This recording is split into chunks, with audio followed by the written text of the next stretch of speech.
to do is you need to separate your legs a little bit, bend your knees. So it's not in the camera, but I do that so you get a full view of what's happening actually in the abdominal area. So to learn and to teach your lungs to expand and get your rib cage, because in the rib cage there's muscles, so you want that to stretch. To get that to stretch, giving your diaphragm more space, so it can actually pull up and stretch up. It lifts up all the organs, it lifts up the abdominal muscles, everything, so it sucks it in. That's why it's called an abdominal vacuum. So first warm up your chest area. Warm up your ribs before you can do that. So that's basically just breathing, very slow. You can do breathe in 4 counts, breathe in and out in 6. So the objective is always to breathe in less counts than you're breathing out. That's to control your breathing, which is a great method anyway to learn to control your breathing. As we all know, sports people, when you get to a certain level, you really need to take care of your breathing. You need to learn how to breathe correctly.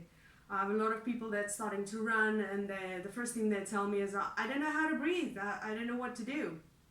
Right, so just a quick example of how you do that kind of breathing.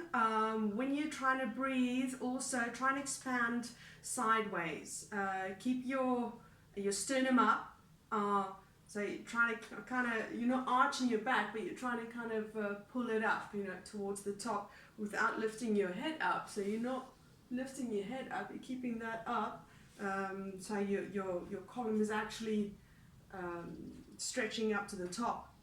Right, so let's just practice a little bit. So it's 4 breaths in, 6 or 5 breaths out. So take it easy. Breathing in, breathing out.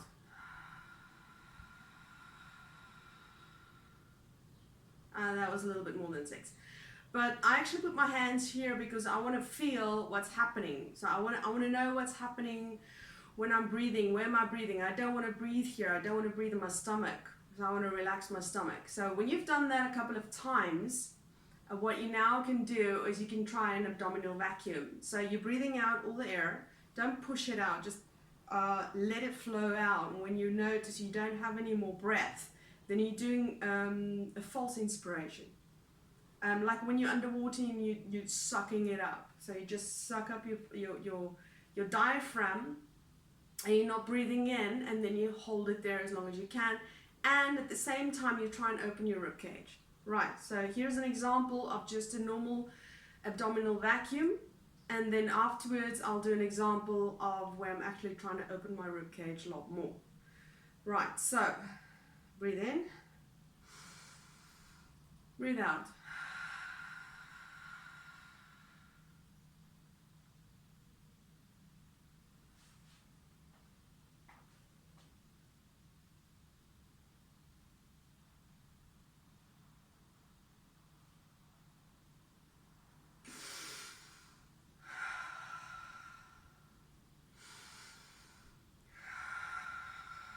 Now the second one, trying to open my rib cage. And this is where the secret comes in. This is where the actual training comes in. Is when you can actually do these vacuums, you can hold your breath in the apneas, they're called apneas, so being without air basically. When you get to a point where you can actually do them for a longer period of time, then you get to open your rib cage a lot more, then you have a lot more control. So I breathe in, breathe out.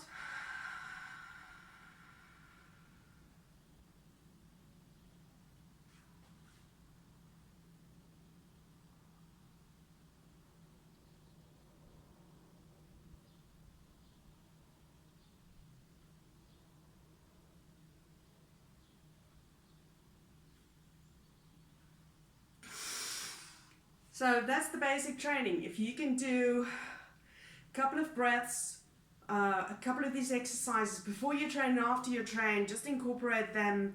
I actually do it while I'm walking. When I'm warming up in the beginning, I've done my toe tapping and I've done my circling joints and everything, a little bit of stretching, and I start walking, then I'm doing a couple of these breaths, And it actually opens your scapular area as well.